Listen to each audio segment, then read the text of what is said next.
Hey now, it's JG. Better turn this music down a little bit. What up, guys? It's JG coming to you. I'm the publisher / Commodore at auburnsports.com. There's no graphic here. What you can see there, I am fired up to be with you guys tonight. It's not necessarily a great night from an Auburn perspective, but we are going to talk about it and do what we do here on the Brain Drain. The Auburn Tigers lost this one 70-59. A game that at Neville Arena, you figured Auburn had a really good chance to demolish UK. I thought Auburn was going to win by, let's see what the notes say. I've got it somewhere on here. I said Auburn was going to win by 18, and my lovely lass said Auburn would win by 12. I actually thought Auburn was going to win by 1,000. You guys may note that I am not in my usual place. The internet has been wonky at my house for 3 full days now. I couldn't get enough upload speed to even do a show. I couldn't stream, didn't have enough bandwidth to stream. So they were coming out there to check at the house this afternoon, but not in time for me to get feel like I was getting things ready. So I went ahead and bounced over here to my mom's house where we do the bourbon blend, hence all the bourbon. And I'm doing this show from my mom's house. Bad news is it's going to take a serious reconstruction at the hub, I am told, for my internet to come back to where I need it to be. So that could be up to 10 business days before they get there. So we may be doing the next few drains here at my mom's house, whatever. That's how it goes. Kanuman is surprised. He says, wait, you were at the blend. I am, and I've got some bourbon here to drink, and this is definitely a night when we need to be drinking. By the way, Kanuman, thank you for jumping in with the super chat earlier. I want to give you credit for that one. He says, let's drain. Thank you, sir. Again, a tough game for Auburn. Let's get over here to our main page, and I will bump Kanuman back up there as I should have. He belongs there, of course. We are using our backup system tonight, so apologies in advance for anything weird that goes on. Again, Auburn loses by 11 in a game where they fell behind there in the first half. And at halftime, let's see, I don't remember how many they were down. It was about 10 or 11. I don't have it in front of me here. I'm a little bit off kilter. However, they're down, I think, double digits at halftime. And the second half, they start making some pushes, and then Jaylin goes down at the 10:40 mark with an injury to his right knee on a dunk attempt that I thought was a foul, but they didn't get called for it. And I was watching the game like you guys were, and I really honestly thought Auburn was getting kind of hosed on the fouls. And you look up at the end of the game, and I think it was 23-15 was the foul in Kentucky's advantage, meaning Kentucky had more fouls called against them, so I was surprised to see that. Aubrey Laker jumps in with a super chat. Appreciate you, Aubrey Laker, for watching us here on the Brain Drain, and also for posting a bunch at auburnsports.com. Aubrey Laker says, can't hide money. Again, this is my mom's house, bro. I hate saying that. I'm in my mom's basement, y'all. Solo Tigre says Auburn was down 10 at half. So, yeah, that's exactly right. And then the second half, Auburn had it down to 5 a couple different times and just couldn't tighten it up. And, you know, we're not used to seeing that at the Nev, right? At Neville Arena, Auburn usually, it's an emotional team. They're able to get out in transition and just put people away just with sheer will. They did not do much of that tonight. Kentucky was very careful with their turnovers. When they did turn the ball over, most of the time it was deep, close to the bucket, and that stunts Auburn's ability to get out in transition. Let me see here what the differential was in fast break points. Kentucky had 13, Auburn had 9, which is really low for Auburn. Auburn finished with, I think it was 10 or 11 turnovers, which isn't an exorbitant amount at all, 11 turnovers. But Kentucky just seemed like they made the most of every single time Auburn had a turnover. Kentucky was able to maximize it and get out and do something special with it, which is to their credit for sure. So Auburn wasn't able to move much in transition. And I think most importantly, most critically, Auburn could not shoot well from three-point range. Finished the night 4 of 22. That's 18%. By the way, I did a couple numbers here while I was getting ready for the show. 4 of 22 from 3, which is atrocious. 13 of 33 from 2, which is 39%. I don't think that's the lowest percentage from 2 they've had all year, but it's one of the 2 or 3 lowest. I think they shot something like that against App State as well, which is another disastrous game. War Eagle 0008 jumps in with a super chat, says, Wardam Eagle fam, tough one. Hope J Will is okay. Thanks for the show, JGT. I appreciate you being here with us tonight as we digest and discuss a game that did not go well for the Auburn Tigers. And I look at it, for me, as an opportunity to kind of figure out what they need to learn from a game like this. No matter what we want to talk about tonight, the most critical thing coming out of this game is Jaylin Williams' health. I believe that Jaylin Williams is the most important player on this roster. I don't necessarily think he's the best player on the roster, but I think he's the most important to this team. He gives you a lot of versatility to shoot from 2, to shoot from 3, to get out in transition, and to be a defensive presence near the bucket. He's not really a shot blocker, but he's a shot alterer. He's a very important part of the team. For him to go down on that, his right knee kind of bent awkwardly. He wasn't in a lot of pain. He wasn't like writhing in pain the way Mac McGadney did years ago when he tore his ACL in a similar play. So I'm hopeful that he is not facing a season-ending injury, and maybe it's just a sprain and he's out a week or 2 weeks or whatever. I don't have any intel on that just yet. Jackson jumps in with a super chat. I appreciate you, brother. Says, depressed J. Will, 100% done. What's the ceiling without him? Unless you know something I don't know, I don't know that J. Will's 100% done at all. Again, he wasn't writhing in pain. He is a very low-key person, though. So you don't necessarily expect him to be real exuberant about anything, good or bad. So we'll just have to see what's going on. Cameron says, they were packing the paint and daring us to make shots. We had a ton of open looks in the first half. I agree. The quality of shots for Auburn in the first half was outstanding, I thought, with very few exceptions. They just weren't hitting. Cameron continues on. This allowed them to throw multiple bodies at Broome and J. Will. I felt like Broome was bracketed, at least double-teamed for most of the night, and that's one of the things that I believe Texas A&M, Nick says, Jackson Smith, do you know something I don't? Hey, well done right there. Homage to Brian Harsin on that one. That's pretty good. Solo Tigre says, Jaylin is so subdued, usually honestly don't know what to think. Same here, brother. Same here.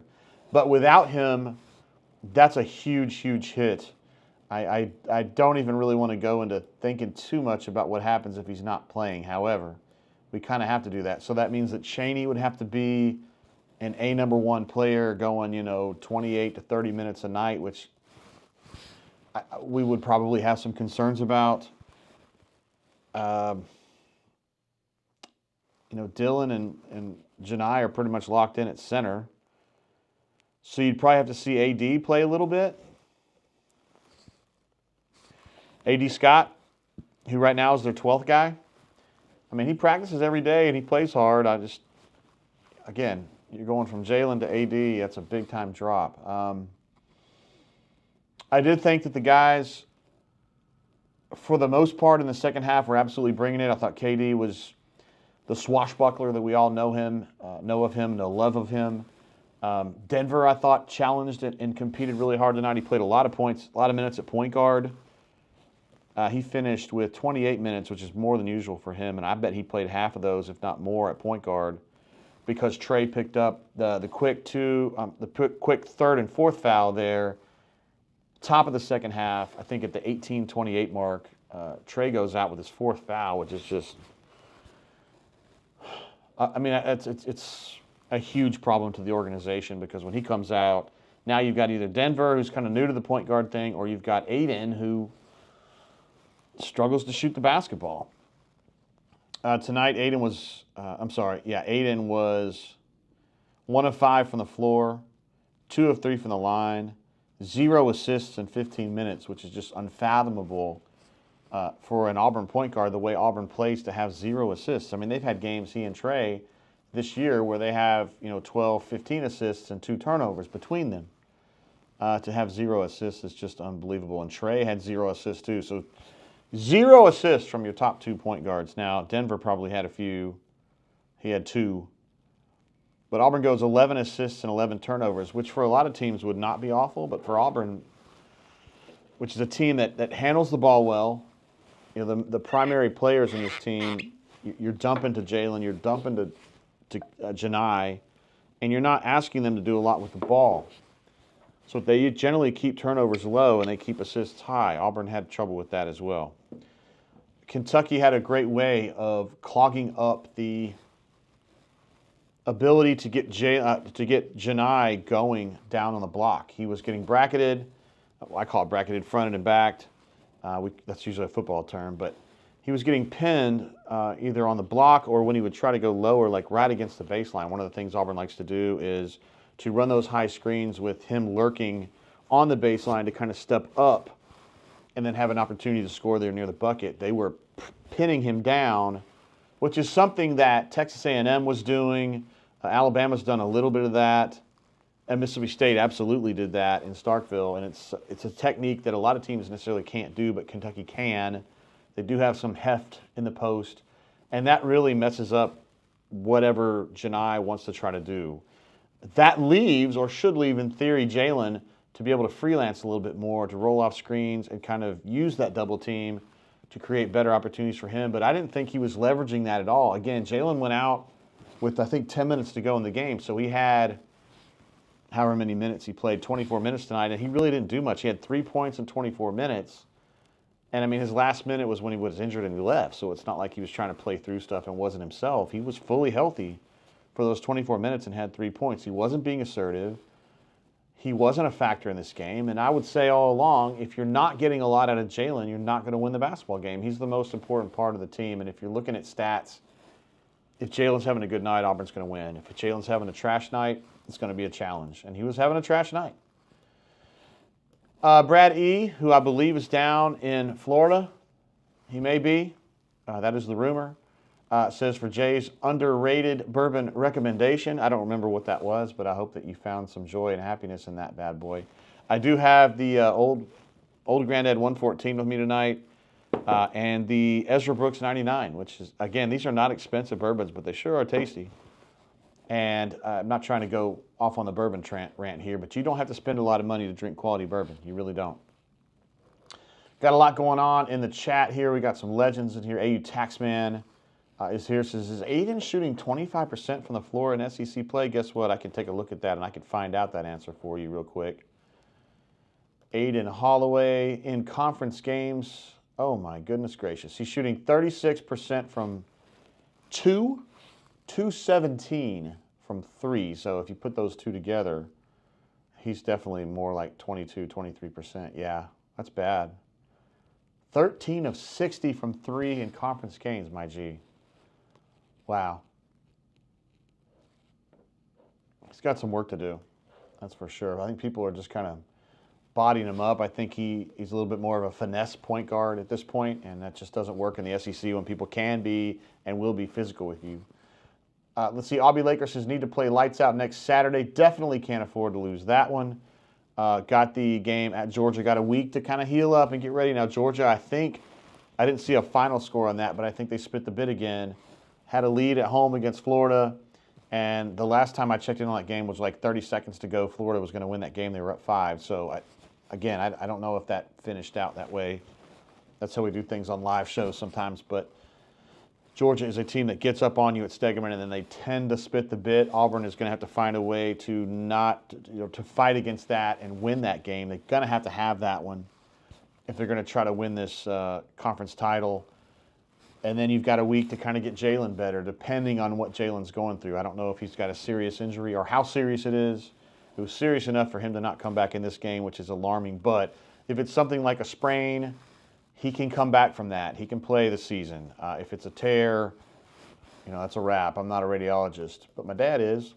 T. Park jumps in, so supportive of us here and at the Bourbon Show that we do. I know, T. Park, this may look weird to you that I'm at the I'm at the Bourbon set, but that's what I had to do tonight for our internet to work correctly. He says, tough night. It isn't what lost us the game, but terrible calls tonight from that ref crew. Again, I'm very, very reluctant to rag on refs in a general sense. I think there are certain calls that were missed. I did not understand the non-call on Jaylin's dunk where he got hurt. Pocket is listening to the post-game interview with BP, and he apparently said that Jaylin definitely has something, meaning they think there's some kind of a more significant or serious injury, which is absolutely awful to hear. Some people will think back to the 2019 tournament where Chum went down, power forward, a very important part of the team, and they ended up having some really nice success after that. But it's a little bit of a different situation. This isn't so deep into the NCAA tournament with just a game to go where you're fighting for your life every night. You've still got, 6 regular season games plus the postseason in Nashville, and then you've also got the NCAA tournament. So there's a long way to go. It's a different situation entirely, and I don't know that there is an easy plug-and-play solution to losing Jaylin. I do think that Chaney's got untapped potential, but there's no way, even in the most optimistic perspective, that he's going to replace what Jaylin gives you. I just don't think you can do that because Jaylin's a franchise player. Ravin jumps in. Ravin, unbelievable, so supportive of everything we do here.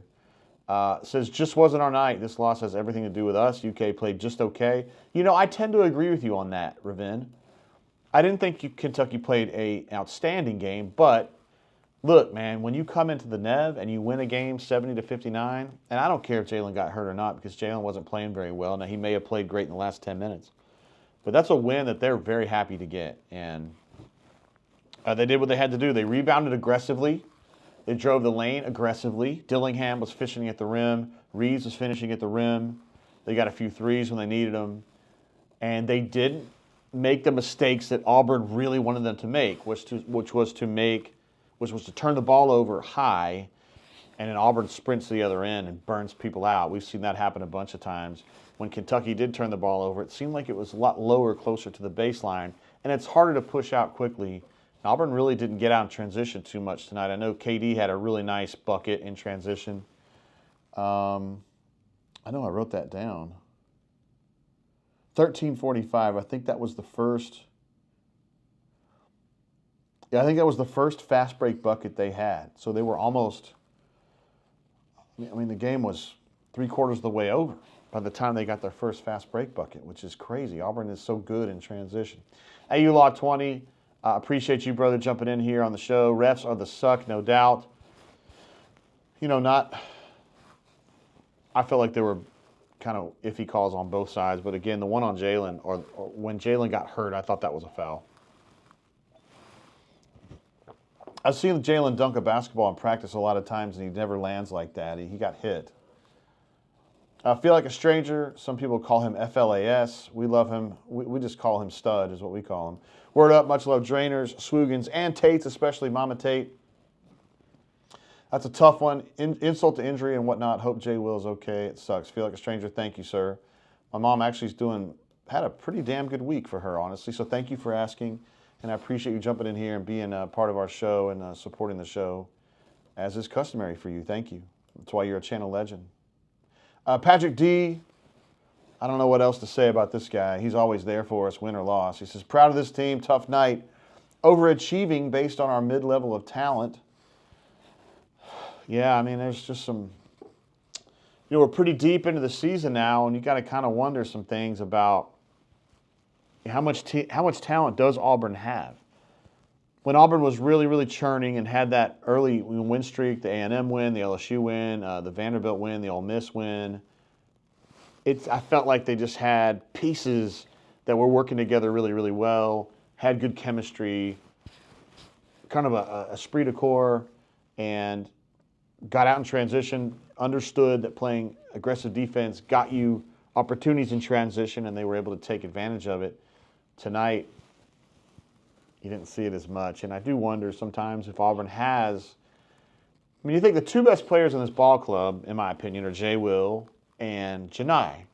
And both of those guys need help to be what they really can be, right? So Jay Will needs to be set up, right? Janai needs to be set up. He's not a create-your-own-shot guy. He's a center.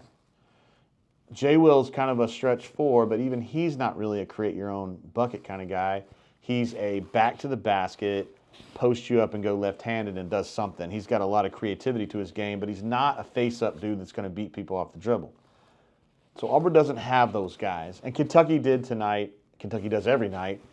But Dillingham, Reeves, Edwards, they're just quicker than Auburn was tonight. And I don't necessarily think it's that way every single night, but it certainly was tonight. Patrick D jumped in with another massive super chat. That's what this guy does. Positive wins or losses. That's what I like about him. We are mid-level talent. Love this team overachieving. On to the next one. That's right. The Auburn Tigers got to go to Georgia, but they have an off game. They're not playing midweek this week, so that might be good. If Jaylin is in a situation where he can rehab a little bit and maybe have something, I just don't know. We don't know at this point exactly what's going on with that. But I think having some extra time, either to get Jaylin better or to plan without Jaylin being there and try to get AD into a situation where he can help Chaney a little bit at the 4, I think that's a big plus. Look at that. Blake D, who's always positive with us here. Patrick D and all you drainers are amazing people in the fabric of this Auburn family. I would agree with that. Get well, Jay Will. He deserves to see this season through to the end. Jay Will, man, such an important part of this program as it stands right now. The winningest single player in Auburn history. He's been here for when Auburn went from a pretty good team to a very, very good program. And I would argue that he's been an important part of that rise. It hasn't just happened around him. I think he's affected it, and he's been a reason for that rise. And I do want to give credit to Mustafa Heron, who I think really set this whole thing in motion, but we can talk about that another day. The Moonlight Grams says, is Kentucky about to go on a big run? I'd have to take a look and see what their schedule looks like. But I've been saying for a long time, and the folks here on the show who have been with me, sorry guys, I got to have my mic out. The folks who are on the show and who agree with me on this, Kentucky has a ton of talent. And Kentucky has a coach who has been there, who knows a lot about basketball. I don't think he's very good at putting chemistry together. But we've been saying for months now that Kentucky is a team that has the talent to be really, really good. And I think tonight they played a very good game for them. Not necessarily scoring. I think they're going to feel like they left some points on the court. But defensively, there are not many teams that can come into the Nev and keep Auburn at 59. I mean, you got to give them credit for that. Now, we can talk about the refs a little bit, and I think that's true. There is some truth to that. But, hey, man, bottom line is Kentucky got that part done, and they rebounded aggressively. I think they ended up a plus. I don't have the numbers right in front of me. Like 5-ish, something like that. It was 39-36, so plus 3. And I thought Auburn was trying to rebound. Auburn was pushing it pretty hard. CDF jumping in, a guy that's with us a whole bunch here. He's been here a long, long time. We asked, bro. What's the word on 23? I don't know. I don't know who you're talking about. So redirect that, and I'll definitely hit you on that. William S. asked me, JG, Elite 8 team or no? I don't know if you're probably talking about Auburn. You know, prior to this, I would have thought yes. You know, now with Jaylin's situation in doubt, I think that definitely changes things a little bit. If Jaylin is out for the rest of the season, we don't know that. Again, we're just speculating here. I'm just giving you ideas. If he's out for the season, I think that takes them to, they're just trying to get to the Sweet 16. If Jaylin can come back in 2 weeks, 3 weeks, whatever, that may put them back into, prior to today, I would have said Elite 8 or bust. Oh, CDF's asking about J. Will. Yeah. I don't have any word on that. BP said afterward, and thank you, Pocket Watch, for passing this along because I've been on the air, said that they thought something somewhat serious has gone down here. Now, whether that's a torn ACL or whatever, I don't know. We'll just have to find out. And even in situations where they're pretty sure something happened, they wait for the swelling to go down before they do the MRI to confirm what they may or may not feel like happened. But, yeah, it's a bad situation. It's certainly not ideal. And, I was just thinking the other day that Auburn's luck, if you want to call it that, as far as health, had been so good this year. Really hadn't lost many starts at all due to injury. And if Jaylin goes down, well, that's the top of the pyramid right there. That's a tough one to lose right there. Raven says, this next man up, Chaney Johnson, it's your time. I do feel like Chaney's made some progress. Tonight wasn't his greatest game, but I don't know, man. I think he's got some real dog in him, and I think he's a terrific athlete, and I think he's got some skills, and I think they'll coach him up and do what they got to do. Patrick D said in the chat, no, UK is mid. Great talent, but they found us at the right time. They will fold under more pressure. They certainly have at different points this season, but they have a roster of guys that Auburn liked. Auburn liked Reeves. Auburn was actively approaching or actively pursuing Dillingham for a while. DJ Wagner was the #1 player in the country, and they were working on him as well. So, I mean, they have players. It's just the way it goes. Benjamin Woke says they're simply better than us. I don't think that's true, but they certainly were tonight.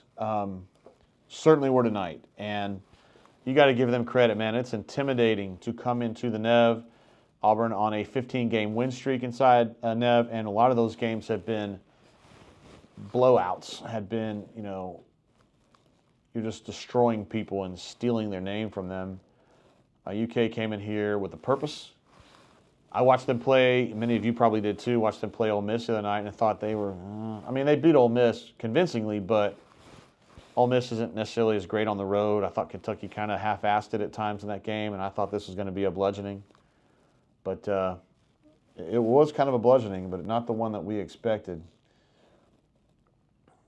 Damon's referencing Moonlight Graham's, asking if Kentucky's going to go on a run. He says, no, Kentucky isn't going to go on a run. Auburn isn't as good as we think. They got out-rebounded way too easily, settled for the three way too much. Now, I agree with that. Auburn finishes 4 of 22 from 3.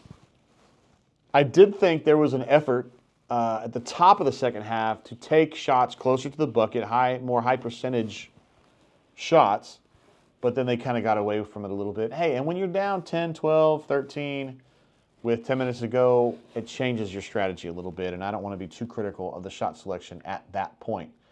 Frank G says, JGT, why does it feel like shooting hasn't been the same since the 2019? Really, it was the 2018-19 season when it was really good. But yeah, I understand where you're coming from. Do coaches on the staff work on shooting form, or do they let players keep the shot they know? I see a lot of wacky forms.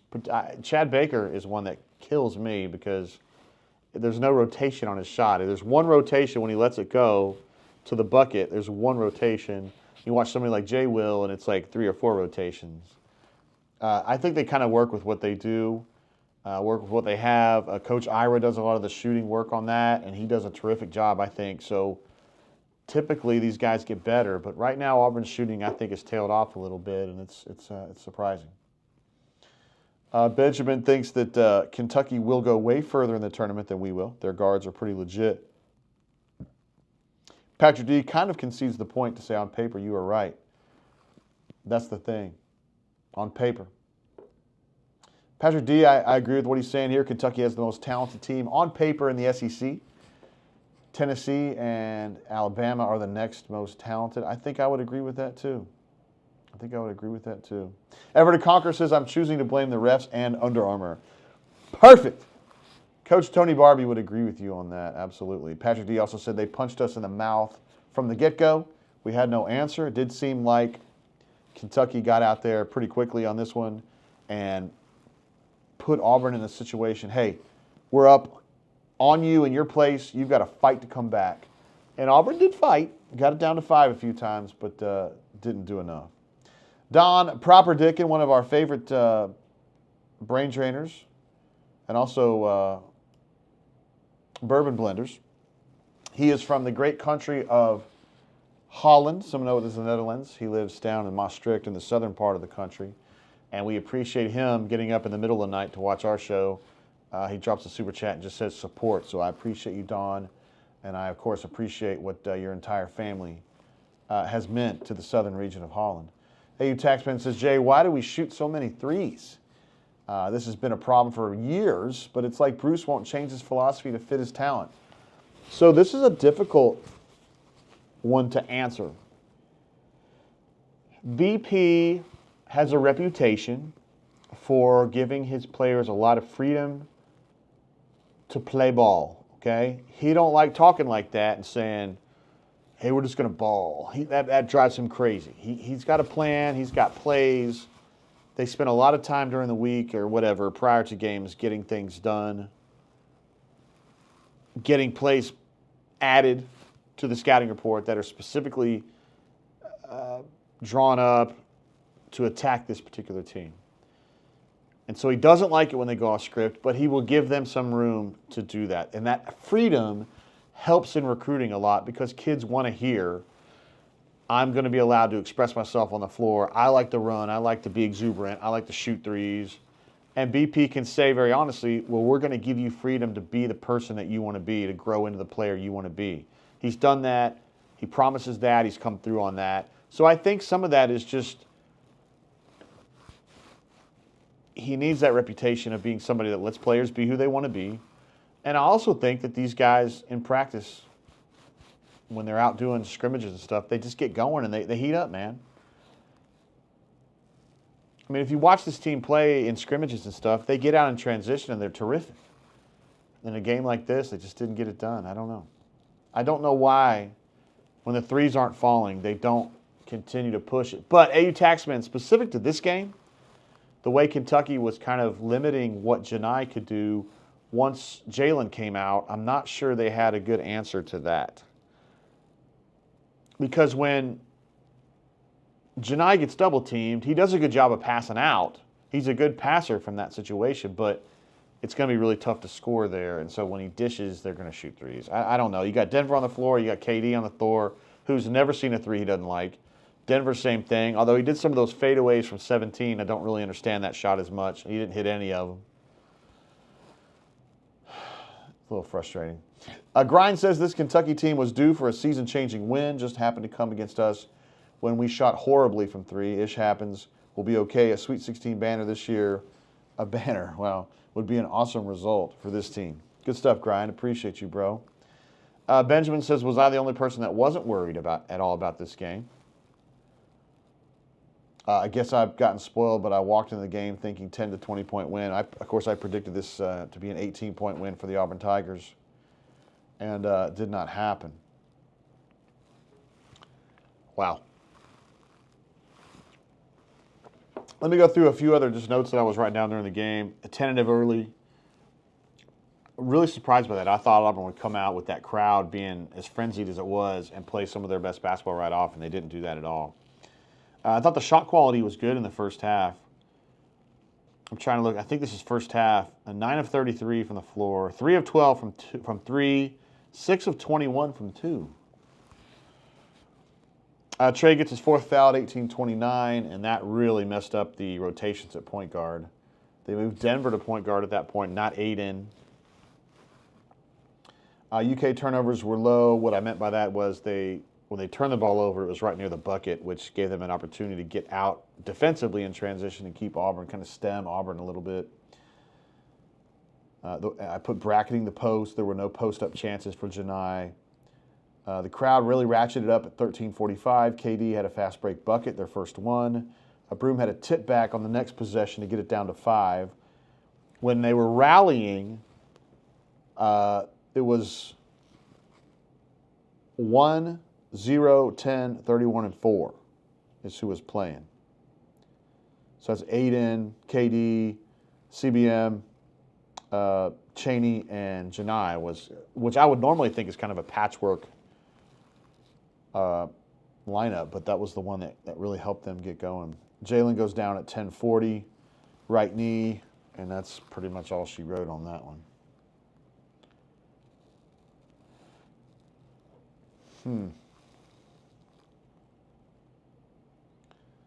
John D jumping in there. I'm not sure how I can help on that one, brother. Let's see. Big Mole says lots of open threes missed. Yeah, particularly in the first half. I thought that was really good. I don't know what. I'm not really feeling that as much. Yeah, I'm going to go ahead and handle that. I'm not really doing that as much. I don't know what that's all about on the John D's tip. Bill M says, is this the nuttiest basketball season anyone can think of? God, from an Auburn perspective, I don't know, man. I don't know. There's been some weird seasons before. Just got to know what's going on with Jaylin first. Chris M says, so the ball it's supposed to go into the hoop when we shoot it, right? Everyone on the team knows that. That is exactly true. May need to test them on that, sir, and make sure that they do understand that the ball needs to go into the basket. That's the only way you can score. That could be 1, 2, or 3 points. Unfortunately, there's no 4-point shots, but there should be from half court. That'd be awesome. Let's see. Big Mole says we hit half of those misses, we win. It always is like that, isn't it? It's the smallest margins. Again, I thought the shot quality in the first half was good. I thought the shot quality in the second half wavered a little bit more. But to be fair, you're playing from behind. You're probably trying to be a little too adventurous. And you know how things go at that point. I do have the phone line open. I was going to talk to, I had set up to talk to J-Head, but wasn't sure if we were in a situation to be talking tonight. I didn't know if you guys just wanted to kind of hang out in the chat and kind of talk this thing out. Rob B says, JG, can you compare the shot percentages from SC and tonight? I don't understand the inconsistencies. I sure can, bro. Let me pull those up here real quick. Sorry, I'm a little verklempt here. I'm working on my backups. Hey, I know this guy. We got Why Not AU on the horn. What's up, bro? Man, what is up? War Damn Eagle, everybody. It's good to have you on the horn, my man. Tough loss, but you know, it's basketball. Got a lot of games to go. What happens from your perspective if Jaylin is out for an extended period? Do you change a lot how you feel about this team? No, I don't actually. I think that yes, they lose some potential on a given night, but not consistency on a given night. And so perhaps it's 2 guys that have to make up, maybe 2 or 3 guys, and I'm thinking Denver's one of those, just out of the gate, Cheney being the other. And then there's somebody else that's going to have to step up and be more aggressive. And I just think, love Jaylin, one of our best players, Auburn man, through and through. We owe him a lot. But I also think that he's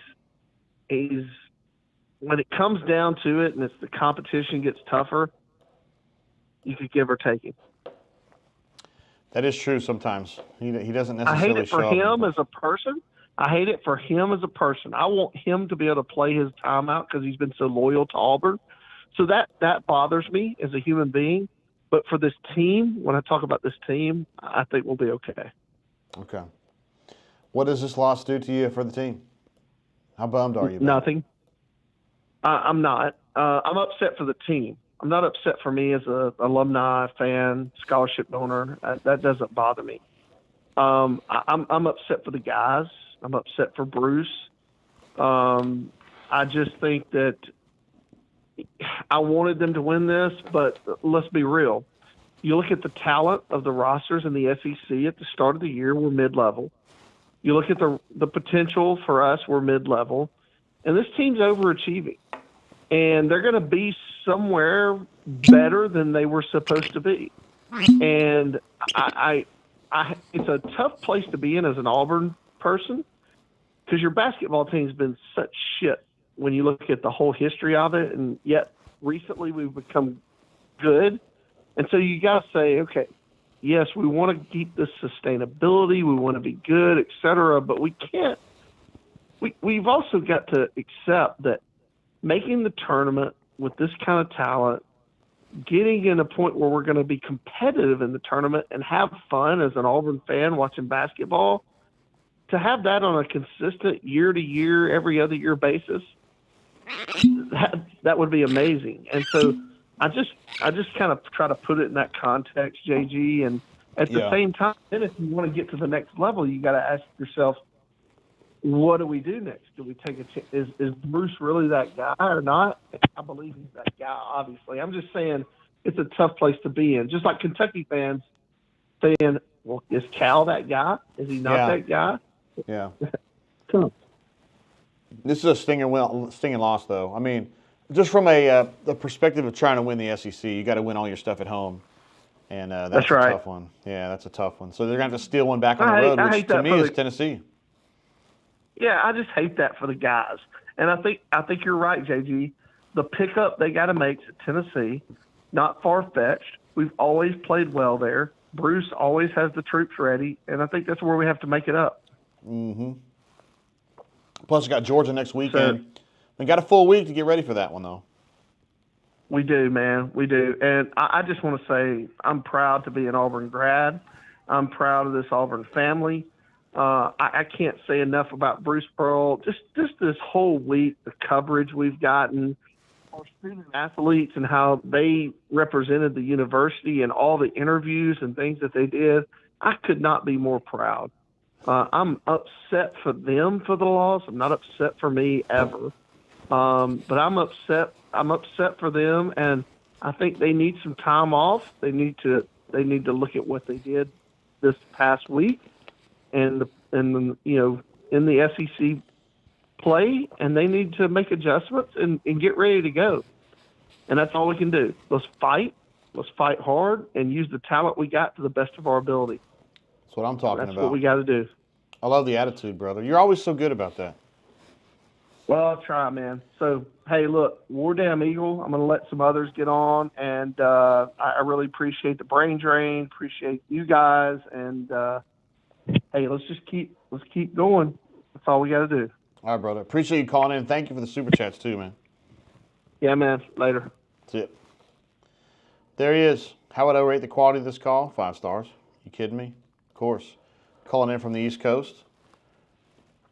No doubt. Stuart P says, what's the bourbon of choice tonight? So I ended up over here kind of on a whim because the internet was very, very slow at my house tonight. And unfortunately, it's going to take up to 10 business days for them to get that shit fixed at my house. So I'm at my mom's house.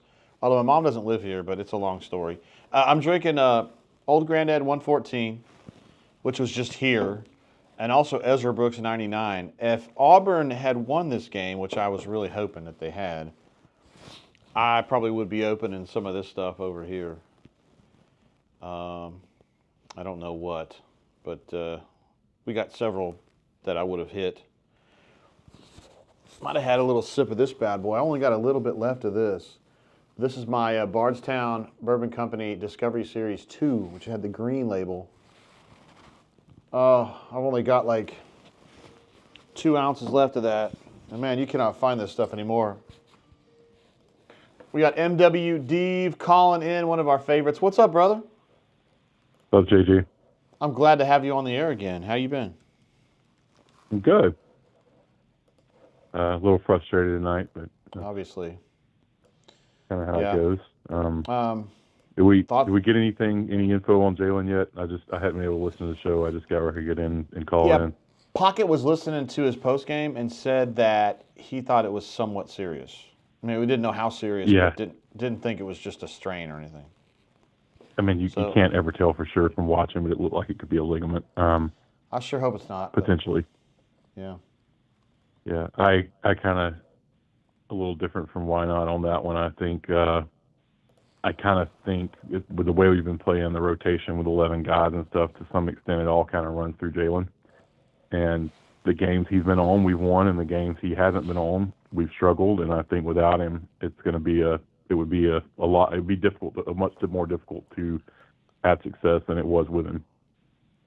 Yeah, for sure. I think he's the most important player on the roster, brother. I really do. I hate to say it. I agree. That's how I feel about it. I think the next guy that could potentially step up a little bit in that role is Chad Baker-Mazara. He's got Denver's got a little bit of that, but nobody's on the level Jaylin is as far as, when he's on, the difference it makes in your team. I know. I'll tell you the one thing I don't get. Yeah. And I kind of think it's a combination of a few things. I mean, at this level, you can't do the same thing every game. You have to scout your opponent. You have to play what they're giving you, et cetera. But it feels like to me, with the depth that we're able to rotate, we're not taking the most advantage of that by attacking the lane in the first half and drawing fouls. The games we've done that, and we've done it a lot in the second half of games. But the games we've done that, we've had big success. It seems like a consistent theme in the games where we're struggling, that we're trying to set up outside shots and we're just not making them. And as a result, we got the Kentucky guys in foul trouble towards the end of the game, but imagine if those 3 and 4 fouls were piling up at the end of the first half as opposed to 10 minutes into the second. Exactly. Yeah. And don't forget the Alabama game at the Nev. Auburn was 40 of 50 from the line, attacking the rim. Which is, right, and like that to me, that's our strength. Our strength is definitely not popping up threes, and tonight it wasn't popping up, frankly, from anywhere. Yeah. I think Janai is on the whole one of the better fives Auburn's ever had. But I feel like when he gets against these guys that are going to have NBA futures, that he's just not able to, carry a team as much. He's not as physical as he is with some of the other teams we play. Just not capable of being it. It's just, he's not quite that level of elite athleticism. He doesn't use his body quite the right way to leverage. I know. He ain't quite there. I wish they had like a 2 or a 3. Dylan has the physicality, but he doesn't have the athleticism. So I don't think he has the skills. I think he has tools. He's just not that level of player. Right. Yeah. He's just not. But he can dunk and he can lay up. Pretty good at that. That for sure. I wish they had better choices at wing, dude. CBM, I like CBM a lot. I wish there was another guy there. You need another. Right. You need another guy there, and Kentucky kind of knew how to get into CBM's head tonight, and I think you'll probably see some other teams copy that. He's going to have to.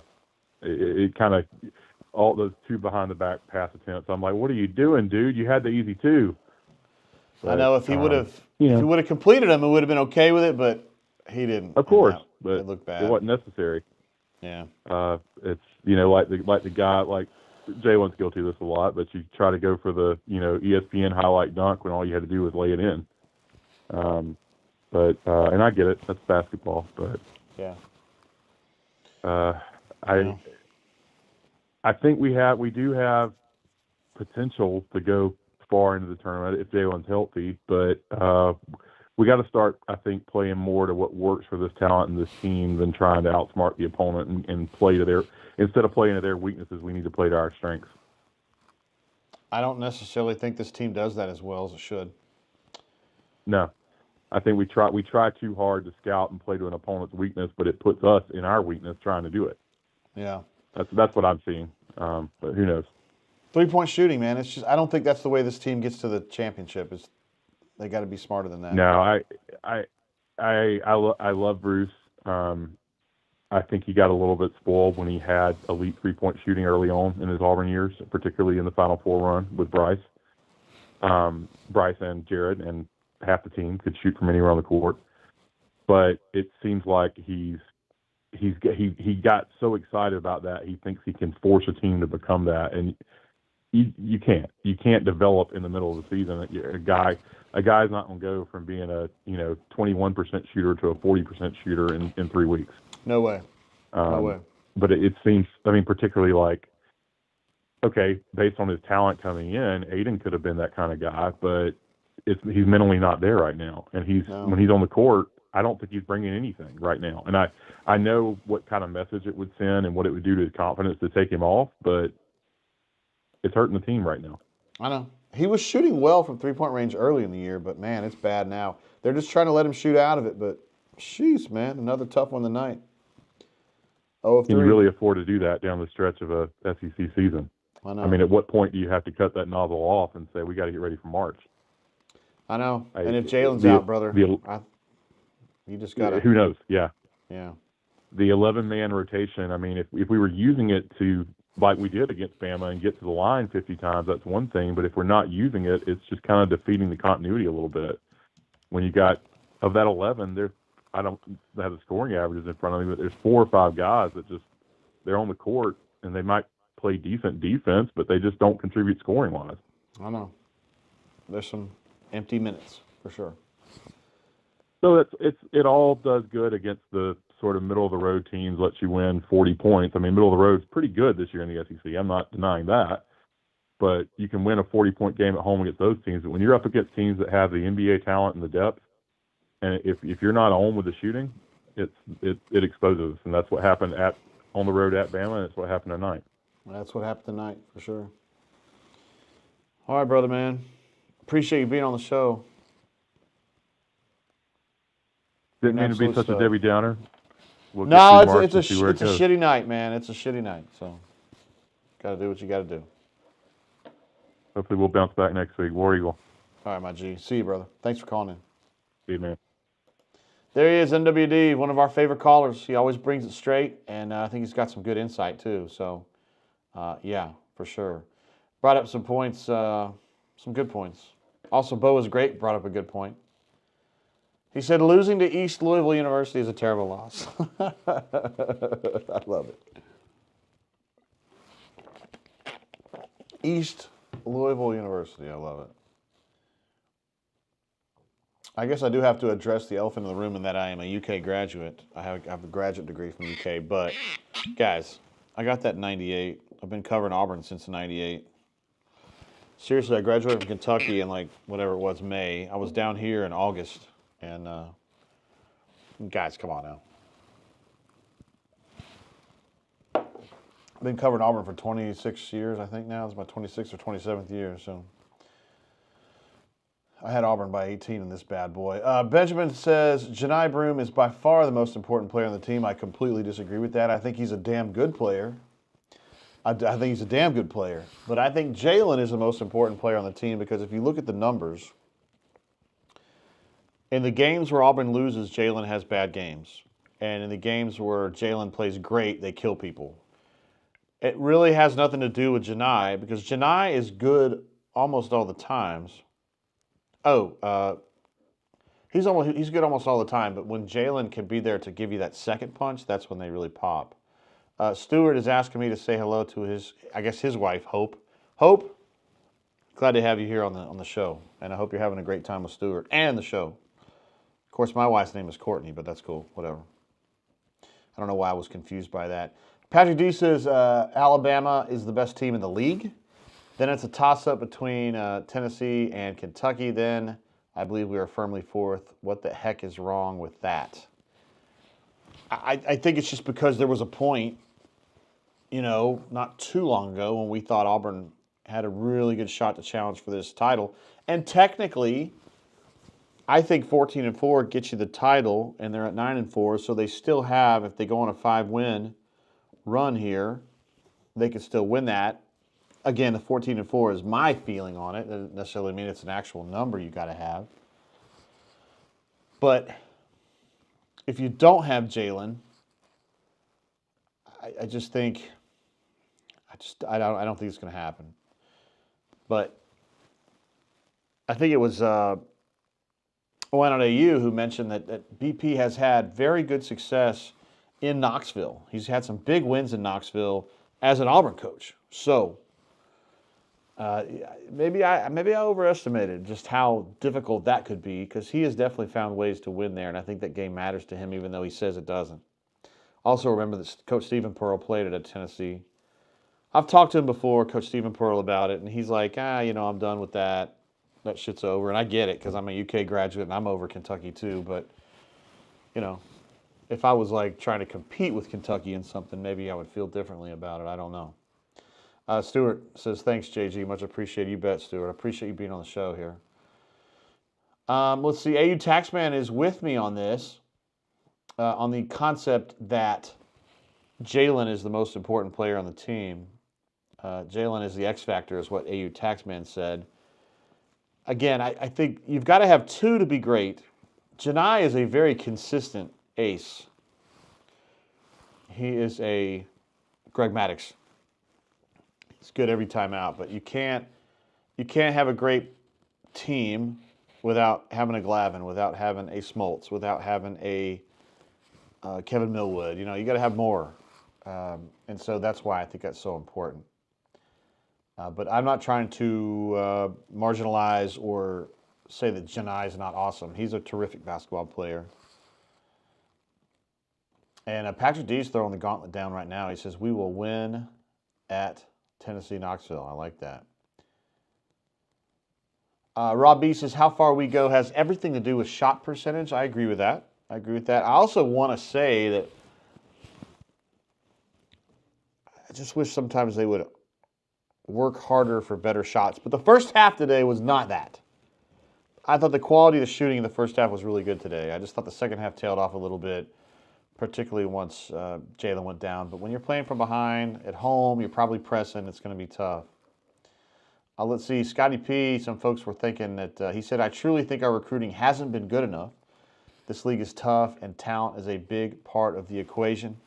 I mean, you go through here, like Jaylin was a big-time recruit out of high school, and he's been a damn good player. Trey was a good prospect. He was a football player that BP felt like could be a good basketball player. I've been fanatical about Trey. I feel like he's made a ton of progress. Tonight was not one of his finest moments, for sure, but he has generally been a plus. But he's kind of a diamond in the rough a little bit. I mean, I think he still was a four-star guy in Rivals. Janai was a pluck out of the portal. He's been terrific. Simo, at this point, you got to probably think that's an L, right? I mean, he's been a rotation guy. He's a good locker room guy, but doesn't make much of a difference on the court. Denver, I think, has been a good pickup, but he's been underachieving, right? KD's, they've gotten a lot of mileage out of him, but I don't think he's a star. He's, a 6'7" guy. 6th or 7th guy, I should say, in a rotation. Aiden, I don't really want to throw too much at Aiden. I mean, he was a borderline 5-star guy coming in. Hasn't been that so far, but I don't want to give a kid too much trouble at 18 years old, away from home. I mean, golly. And if we came into the season, those of us, and thought Aiden was the key to them winning a title, we were fucked from the beginning anyway, because that's just not how it's going to work. That wasn't the player he was. He's not John Wall.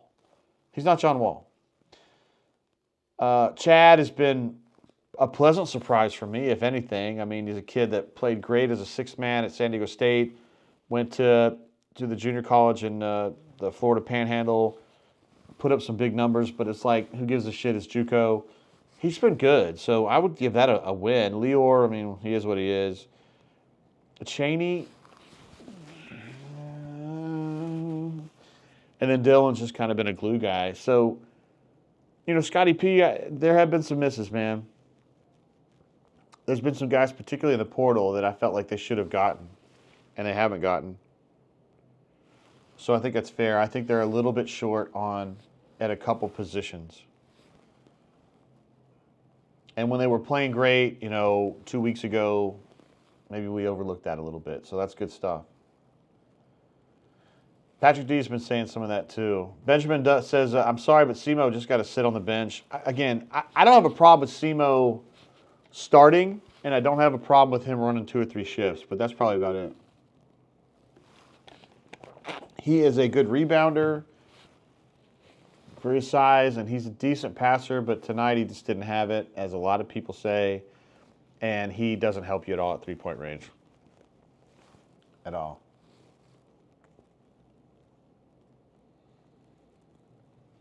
This is something that I do not understand. I've talked about this on the show, but I'll talk about it again. Psycho Clan says, Chad has been a surprise, so why is he not starting over Moore? I don't understand why we're freaking out about who fucking starts, honestly, right? I know who plays the minutes. Chad Baker-Mazara plays 25 and Simo plays 8. That's how it usually works. I think BP starts Simo because he's a senior and he's someone that this coaching staff wants to prop up as an important person to celebrate. That when you bust your ass and you put your time in and you do shit the right way, that's when you get your opportunities. You know what I mean? So I think reinforcing that for or via Simo is a smart thing from a coaching perspective. And again, Chad is at peace with that, and Chad gets his 24, 25 minutes a game, so I don't really see why it matters. I think we freak out about who's starting, and you don't look at the minutes. Just my opinion, Psycho. I could be wrong, bro. Stoop Up says Simo's going to have to play more. If J. Will is out for the year, that's going to be an issue going forward. Scott ain't going to be it, fam. Yeah, AD's not it. But I was just saying earlier in the show, Stoop Up, I was talking about AD just as someone who's going to have to go to play some minutes if J. Will's out. Because you can't play Cheney every freaking minute. That ain't it. Stewart says we have 2 lineup sets, not really set starters. That's exactly how I look at it, and that's exactly how the players look at it. They don't sit around freaking out about who's starting and who's not. That's just not how they're doing it. Chip says, don't care, JGT, get W's, not SEMO feel goods. I would argue that SEMO starting has absolutely no fucking, nothing to do with whether Auburn's winning or losing games. Absolutely nothing. Doesn't matter at all. Completely immaterial. I think that's focusing on shit that has nothing to do with it. Here's what I think you got to focus on. Getting better shots, hitting some fucking threes, cutting down on your three-point percentage. If you're going to shoot 12%, shoot closer to the bucket. Get in the lane, get fouled, shoot 50 free throws like you did against Alabama, then you're in decent shape. Auburn got 30 tonight. That ain't zero. John Starnes, my G, in the chat tonight. John Starnes, royalty in my mind. Former Auburn student staffer, and a hell of one, in my opinion, from the North Alabama area. Burn the tape. Pray J. Will comes back. Bad game, good season. I agree with you, John. I think that's exactly what's going on. We're seeing a good season right now. We just got to hope that J. Will can get back on that. Mega Tiger jumps in with a super chat. Appreciate you, G. That one hurt. I'm old enough to remember when no one gave a shot about Auburn basketball. Me too, bro. I covered a bunch of games when it was me and about 2,000 people in that arena, the old arena, I should say. Where we are in the standing of college basketball importance is pretty amazing and cool to see. War Damn Eagle Mega, you are speaking my language, bro. You are speaking my language, and I can't get away from it. I can't get away from it. I spent so many nights in Beard Eves Coliseum from 1998. Now, in 98, when I got here, started covering Auburn, they were actually getting pretty good. But from like, what was it, 02 to like, 04 to like 12 or 13. And I remember first of BP teams were shitty too. A lot of bad seasons, brother. So I sit here and I watch this team and I'm like, I love the way they're playing. This is great to be so relevant, to be covering a team that's relevant. And then there are people that are really, really tight on them and want to give them shit about everything, which I respect, Mega, because we were there when they were shitty and now we're appreciating it. But the standards have changed. The standards have improved so high, or improved so much, that there are newcomers, not because they're like Johnny-come-lately, it's just because they're younger, who came into Auburn at a time when they were doing great. And they're expecting them to be damn near perfect, like UConn, like Purdue. I think it's good. I think it's healthy. You want people to care. You want people to have high expectations. I want my wife to have high expectations for me. Period. Kenny E says, JG, we can't even hit threes. We suck shooting threes. Need to redirect offense to attacking basket. I'm on board, brother. You ain't got to talk me into that. Auburn's at its best when they're attacking, in my opinion. And then you kind of flirt with that three-point shot, and if you're hitting, go with it. If not, don't. I felt like in the top of the second half today, they were kind of changing the way that they were shooting. But then they didn't make up enough ground. They got a little panicky. Kentucky kept fighting them back when they got it down to 5, got it back out to 10, to 12. And then at some point, you just start shooting threes to try to get back in the game. So, I don't know. Let's see. Benjamin says, blueprint to beat us is pretty clear. Harass the heck out of our guards. He asks if I agree with that. No, I don't think that's the number one step. I think the first step is you've got to eliminate or mitigate Janai Broome, which you do that by dedicating 2 defenders. If you have 2 who can do it, Kentucky does, Mississippi State does, Tennessee does. Some teams don't. If you have 2 people that can legitimately double team effectively on Janai, now you've got a problem. Now you harass guards. I think you can harass Aiden more easily than you can Trey. Trey had a bad night tonight. I don't really know what else to say. He doesn't usually do that. I'm a big believer in Trey. That may be a bias of mine. I don't know. I think Trey's terrific. He didn't have a good game tonight. There's no arguing that. He got into foul trouble. I thought his 4th foul was they got no fault with the call. I thought he should not have been doing that where he was. trying to take a charge 18 feet from the basket was a stupid idea. At 18:40 or whatever in the second half, and he's out for the next 15 minutes, and they're fucked. I mean, they're going to have to go with Aiden, who's obviously not in his right mind, or Denver, who's moonlighting as a point guard at best. Chris M. says that Lebo was snake bit. Barbie was awful.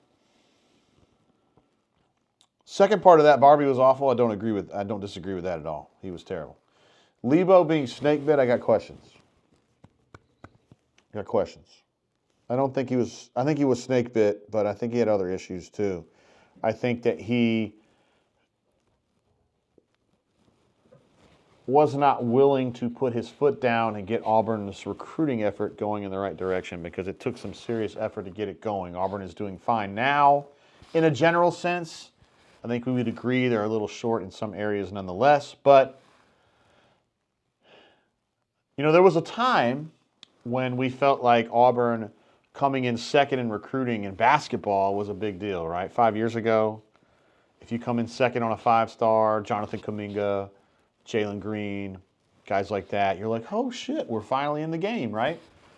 But now, and I noticed this mostly with Flory Badunga this last cycle, finishing second with Flory Badunga, you're kind of done with it, right? Like, this second chance shit or the second place shit is not good enough. We're starting to get like Ricky Bobby around here, and I get it. You want to win more of the high school. You won one with Tahad Pettiford. Although Tahad Pettiford was more like a, I forgot his name now, the point guard for the Final Four team. I can see him as clear as day, and I can't think of his last name. I happen sometimes, I get older. But the point guard from the Final Four team, he was a guy who in high school, BP and another one of his assistants was like, that kid can play even though he's little. They got him committed, and then his reputation grew because he's such a good player. Bryce did some of that as well. That's what they did with Tahad. They got Tahad committed when he was like just young and hadn't really blossomed into the absolute stud that he is now. I feel like they're better at that than they are going after the top 10 guys and pulling them, because I thought they were going to get the kid from Chattanooga. Jared Harper, thank you, Ravin. When they got Jared Harper from Pebblebrook, he was kind of an unknown. He ended up being the last 18 months of his high school career, he really blossomed. And everybody's like, holy shit, that kid can play. Who's already committed? And BP was right. And BP went out and stole, if you want to call it that, Bryce from VCU or wherever the fuck he was committed to. And he ended up getting a lot of mileage out of Bryce once he got his head right. And that's what Tahad is. Tahad is going to be a difference maker at Auburn. He's a terrific basketball player. He's going to be a combo guard. And they just need to do better on the top 10 players. Ja'Kai Howard, who's also in this class along with Tahad, to me, kind of an asterisk. He's one of those kids that's either going to be terrific or he's going to be like Simo, where he's solid-ish. I don't really know what to make of Ja'Kai. If Ja'Kai is like motivated and he's serious about becoming a better basketball player, I think he has a ceiling that's like, I wouldn't say he's Jabari, but he's damn good. I just don't know enough about him. He's playing some pretty good basketball right now at Overtime Elite, though, to be fair. Let's see, Benjamin asks, do you think Cal hates Auburn? No, I don't. But I think that he and BP have a mutual disdain that they don't like to talk about. Andy actually asked BP about it on the pregame interview today, and he gave the answer that you would think he would, which is kind of like, we've been going at it a long time and blah, blah, blah. I got a lot of respect for the guys who've been going at it as long as I have, which he certainly did. Calipari coming up as a Pitino disciple and then breaking out on his own at UMass.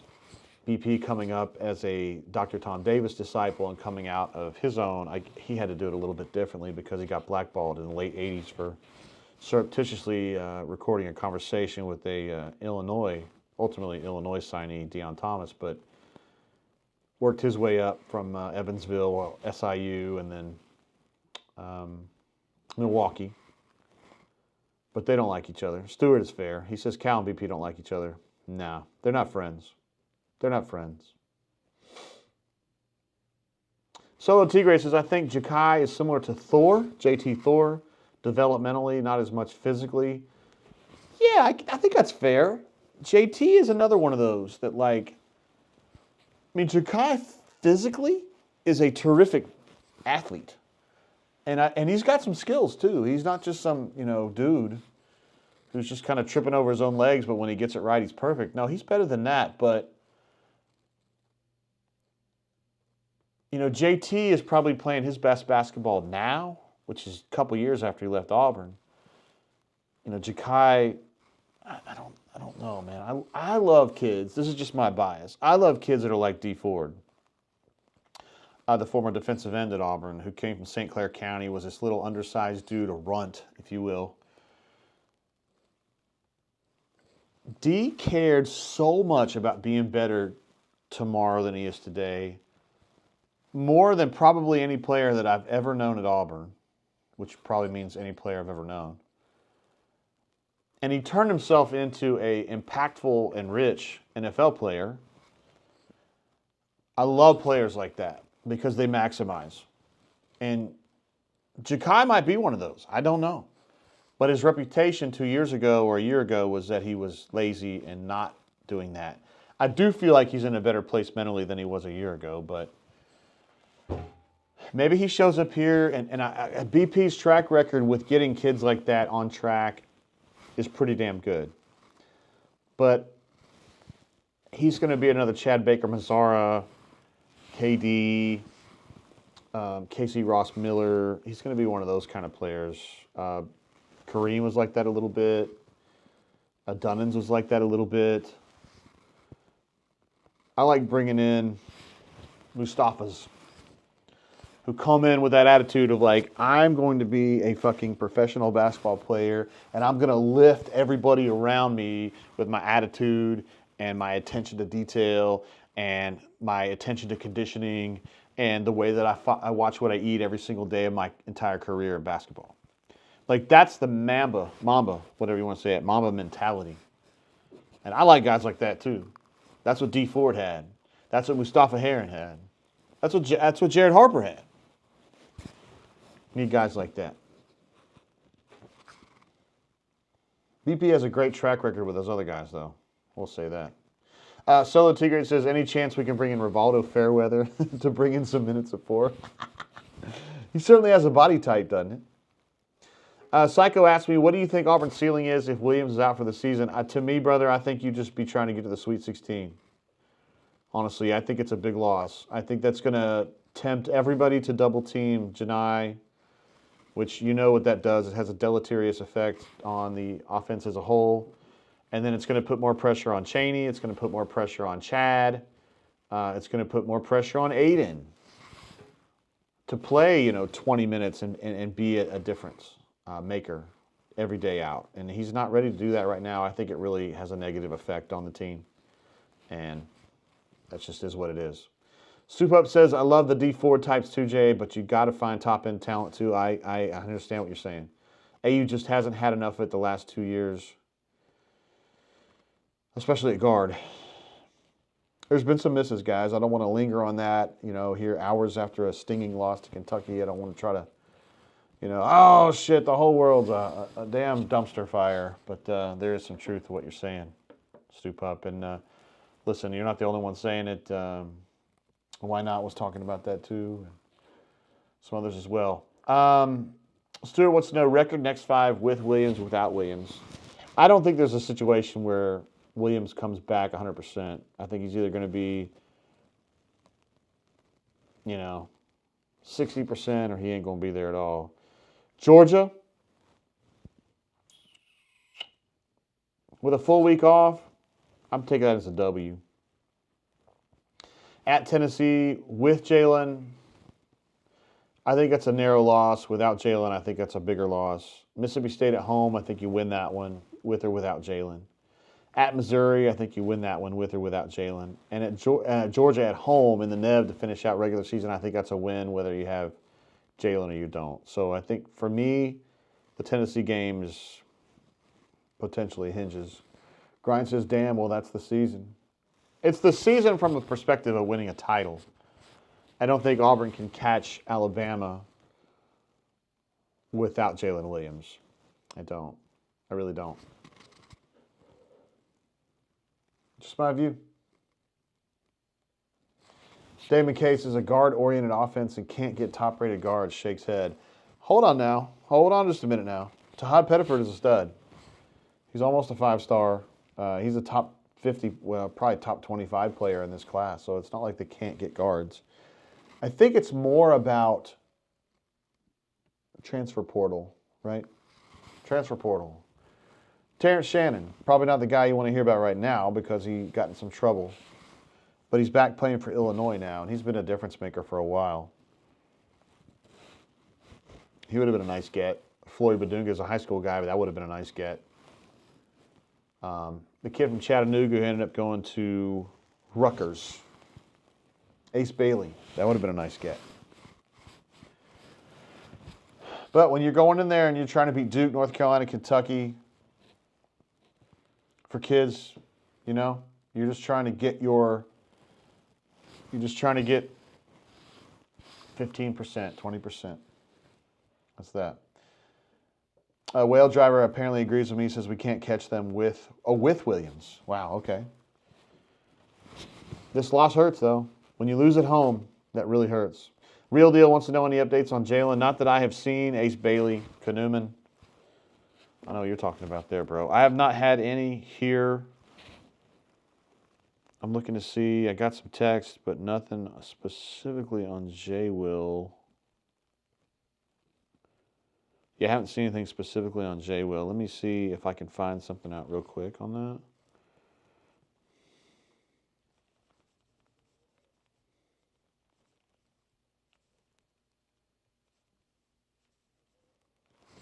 See if I can find it on that.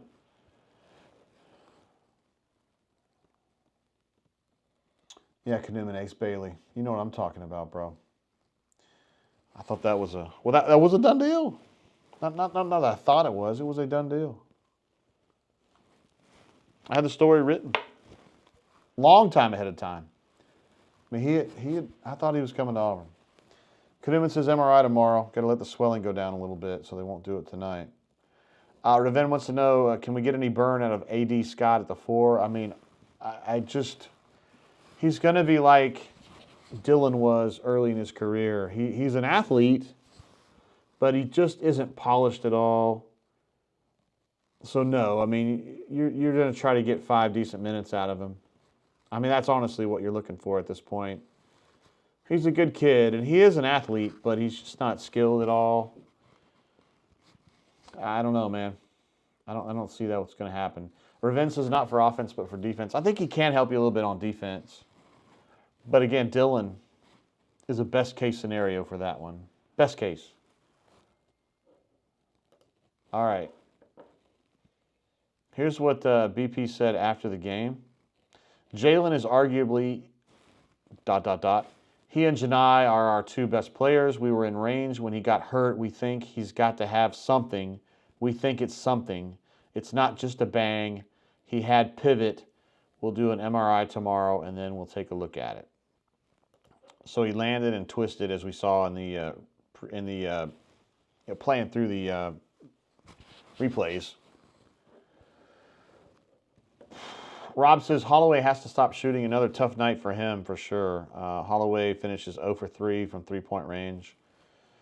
And we talked about this earlier, but he's shooting something like 20% from 3 in SEC games, and that just ain't good enough. I don't think BP will ever tell somebody like Aiden to stop shooting, but I think he needs to chill out a little bit. Kanuman, he knows quite a bit about Eric Bailey. He had a private commitment ceremony to Auburn, such a crock. I know, man. I knew about it. We both did. You more so than me, but yeah, it is what it is, bro. That's one of those that I just can't believe they actually lost that one. He's going to go to Rutgers. Like, Rutgers? Really? I mean, if he goes to fucking Duke or North Carolina or somewhere like that, you're like, oh, okay, you know. He goes to Gonzaga, maybe he likes Spokane, maybe there's a hot girl there, who knows. You go to Rutgers, you're going to fucking Jersey? Get out of here. Real Deal says, I feel like I hit rock bottom tonight with this loss. This one is just hitting a little different tonight. Help me, JG. Real Deal, I don't have any good news for you, bro. We got every reason to believe that Jaylin's going to be out for a little while. Uh-oh, we got uncorked bourbon, Stewart. Courtney likes to do that on our bourbon show. Check us out on the Bourbon Blend, by the way. If you want to subscribe for free, it would be helpful to Courtney and I if you did that. Not you specifically, but anybody. The Bourbon Blend on YouTube. Grind says, please no 7 to 9 seed for this team. Rather play a 3 seed to get to the Sweet 16. Yeah, for sure. For sure. Chip says Rutgers has food trucks. I don't know. I've not been there, bro. I tell you, I don't want to go there, though.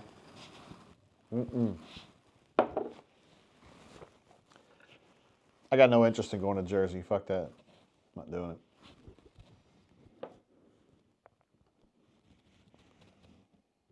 Oh. Well, there certainly is a possibility that's going to be a pretty serious injury to Jaylin. So, if so, you just got to play Chaney there. Try to get a little bit of mileage at AD just to kind of spell Chaney, and you got to do the best you can do. That's really all you got. Might have to change some of the philosophies about if you play like. God, I'm just trying to think of somebody that could even play that position, like in a pinch. I mean, Dylan's a center and Janai's a center. I don't see it, guys. I mean, Chad's not going to be able to play 4. I mean, maybe Chad could play 4, like in a special set. Yeah, I don't think he can defend 4. I don't know. Patrick D says, guys, let's focus on Blue Kane. Of course, the Georgia player. He's got a game coming up next week, so yeah. Chris M says, just subscribe to the blend, JG, even though my thing is rum. Don't lead me astray. Thank you for jumping in on the subscription there, brother. We're trying to get to 500. Oh, I see that now. I get an alert on that. Courtney really wants to get to 500 subscribers, and I just want her to be happy, that's all. Tim Toolman, what's up, brother? He's part of our show here and also over on the Bourbon Blend as well. Already subbed to the Bourbon Blend with all 3 of my YouTube accounts, LOL. That's what I love to hear. Thank you, brother. What a legend. Guys, have we discussed everything we want to discuss tonight? We're at an hour and 30 minutes on this show. I didn't even think we'd get this far. And it really is a credit to you guys being in the chat and just kind of being cool tonight. And also some great calls from MWD and also Why Not AU. 2 guys that I can always rely on to have great calls, rational calls, interesting calls.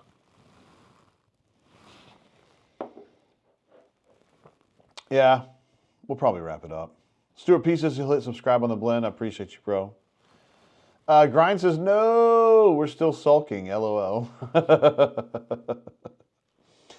Rob B says, JG, do you feel like the players have no confidence in giving Lior the ball when he's in the game? No, I think they're good with him. He's practicing with them for 5-6 years, it seems like, 5 years. I mean, they know he's not a superstar, but no, they'll give him the ball. The thing is, Lior ain't going to shoot it unless he needs to. He's not a guy that's going to hog the ball, so got to give him credit for that. Kanuman says, we need to know what's going on with your interwebs. Again, guys, those of you who are new to the show or just came into the show, I'm at my mom's house tonight. This is my bourbon. Courtney and I do our bourbon show here on Thursdays. The reason I'm here is because the internet's messed up at my house. My upload speed is way too slow. It turns out they're going to have to replace the entire hub for my block in my neighborhood, like the whole block. Well, yeah, my whole block. And that ain't something that like Freddie Joe dude can do. He's got to have somebody higher up do that. And they said it could take up to 10 business days. So we don't have another show until next weekend, but I may be back here next Saturday for that show. Yeah, we'll just kind of see how that goes. Moonlight Grams, who's I believe is one of our friends from the Ole Miss site. We don't have many left, but he's one of them. Says you should let the Moonlight Grams play for y'all's big brain drain / bunker party. I did not realize that was the whole gig there. Moonlight Graham, of course, a reference to the terrific film from 1989, Field of Dreams. Moonlight Graham is one of the central characters in that film. And if that is indeed the name of your band, that is a fucking amazing name. I love that. I love that. I can play drums a little bit too. Solo Tigre is way better than me, but I can play a little drums. I can hit the skins a little bit, as the kids say. I really wish that I was better. But my mom didn't want me playing drums when I was a kid, which I totally respect and understand. And now my wife lets me play a little bit, but I'm not good enough anyway. Someday I'll be able to play one song, maybe. I really want to play Almost Easy by Avenged Sevenfold, but the rev was too fucking good, dude. And when Nick Collins can't even do that shit on Drumeo, he can't even put that shit together, I know I'm done. I'm cooked. I'm absolutely cooked. Moonlight Grams affirms that indeed that is the name of the band. Dude, I'm on board, bro. We're going to do that in Orange Beach on the 13th, I believe. And I think it would be completely kick-ass to have a band there. So, Chip says, hey, Moonlight Graham, so Chip's the one that's hosting our party. He says, this is interrupting my toilet repair activities. Do you want working toilets for the OBA event or not?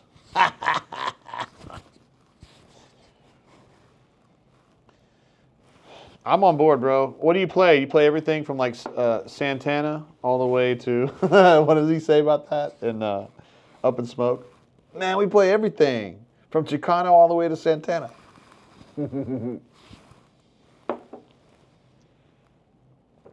Man, I wish I could play Almost Easy. I keep trying it, and there's just no way, dude. That double, the double ride, where he goes, it's too quick for me. Raven says the Rev wasn't just a drummer; he had many talents. He was a rare situation where he was arranging songs for them as the drummer. Usually drummers are just not doing that, but he would write songs and arrange songs as the drummer, and yeah. Moonlight Graham says lead singer, bro. We've been hired by Auburn people before. Dude, I can only speak to me, but we don't really care that you're not an Auburn guy. We know you're a credible dude. Classic rock and originals like Boston. Like that. A Chip says band can be done. The neighbors have done it. We'll figure it out. We can figure it out, Moonlight Grams. If that's something we need to have happen, we can definitely do that. I think it'd be great to have you there, though. Play a little something, something. Classic rock and originals, I think, would mesh with the group that we had last year, and it's probably going to be close to the group we have this year as well. All right, I'll probably wrap it up there. When I said I'm going to probably wrap it up there, we lost 20 people right away. So, guys, thanks for hanging with me tonight, talking about this loss. I had a feeling we would not have as many people, but we had some great folks here on the chat. MW Deve and Why Not AU jumping in on the calls, which were amazing. Why Not AU, thank you for the super chats, bro. As is customary with you, you do a great job supporting, and I thank you so much for what you do, both for this channel and for me personally, and for the site. Just being a good folks to talk about shit on the bunker as well. So, schedule as far as streaming goes, we will be back on Thursday on the Bourbon Blend. Courtney and I talking about Auburn and Bourbon. And then we'll be back on Saturday for the game at Georgia when Auburn takes on Blue Cane and others for show. And hopefully we will have my internet back to appropriate speeds by the time we do the show. But if we don't, we'll just do it here. Fuck it, I don't care. Chip says, stay in drugs, drink your school, don't do milk. All right, guys, let's make great decisions out there tonight. Excuse me, got him coughing. Solo Tigre, you're still here, bro. I was giving you a shout out earlier. I know you're a good drummer. All right, guys, let's keep it real. Appreciate y'all being here with me tonight, sharing this together, and I will see you guys Thursday again for the Bourbon Blend, Saturday for the show, every single day, all day on the bunker at auburnsports.com. Until then, Keep your feet on the ground. Keep reaching for the stars. Love you guys. Peace.